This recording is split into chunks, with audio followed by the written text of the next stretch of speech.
Well, like we do every week, we look back at the game and take a look at it on Sunday, and we did the same thing this week and needed to look at improvement areas, which there are always going to be concerns, and then we look at some of the things that we did positively and build off those. As I told the team after the game, I don't feel any differently about our football team today than I did last week Friday. We work hard, we practice with a lot of energy, and we're into it and care for each other, and that's what we need to continue to do. And so we got to learn from that game, and then we got a really important week here because we have a nationally ranked opponent come to town who is very skilled, and we got to have a good week of preparation to give ourselves a good opportunity for a positive result on Saturday afternoon. Where do we sit with quarterbacks this week? What's the plan moving forward? Well, right now Nate's not ready yet. We don't know if he will be ready, but Andrew is going to take the majority of the reps this week, and we'll continue to try to get Nate ready to play. After you had a chance maybe to look back on it, how did you feel you guys played a quarterback there against Bison? Well, I thought that Andrew really ran the offense, held his composure.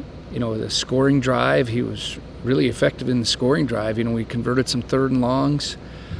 There's one throw that we want to take back, try to make a play there early in the second half, and that happens. He just tried to make a play, and it didn't work out. And so overall, we were pleased, and it was his first start for us, so we're going to continue to challenge him to learn the plan and to lead our offense to get better and better each and every day.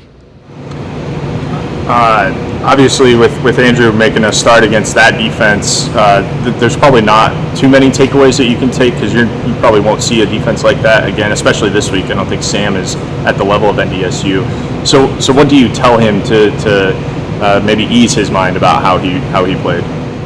Well, even after the game, I thought his mind was at ease. He handled the situation pretty well. I don't believe he was ever rattled in the game, and that. It's a good defense, good up front.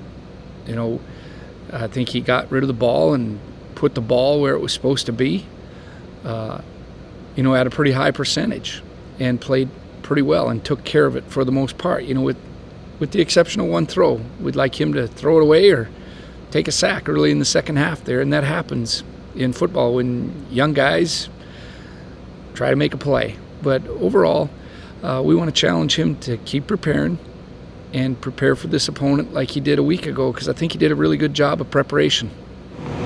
One of the big things that you noticed after the game, and I'm sure it's still on your mind, was time of possession against NDSU. Obviously, with Sam being a high-powered offense that likes to run quickly, how much are you challenging the offense to hang on to the football and put together long drives to keep your defense fresh as they go up against that up-tempo? Yeah, that's going to be, always a concern when you play an opponent like Sam Houston. I believe their first week they ran 104 plays against New Mexico. And we need to control the clock some, but we also got to score some points.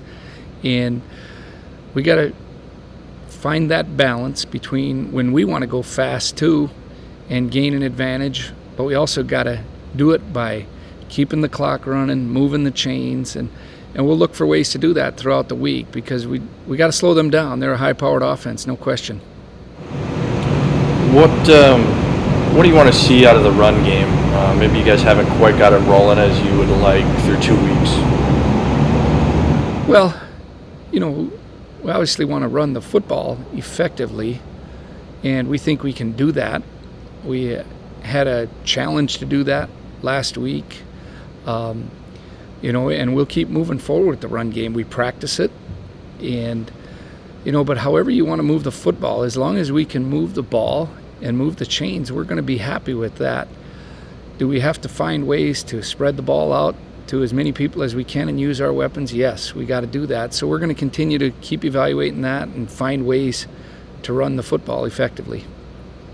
Sam, I've seen I haven't watched them, but I looked at their scores. They kind of do a two-quarterback system. What's the difference between those two quarterbacks, and what challenges does that present you?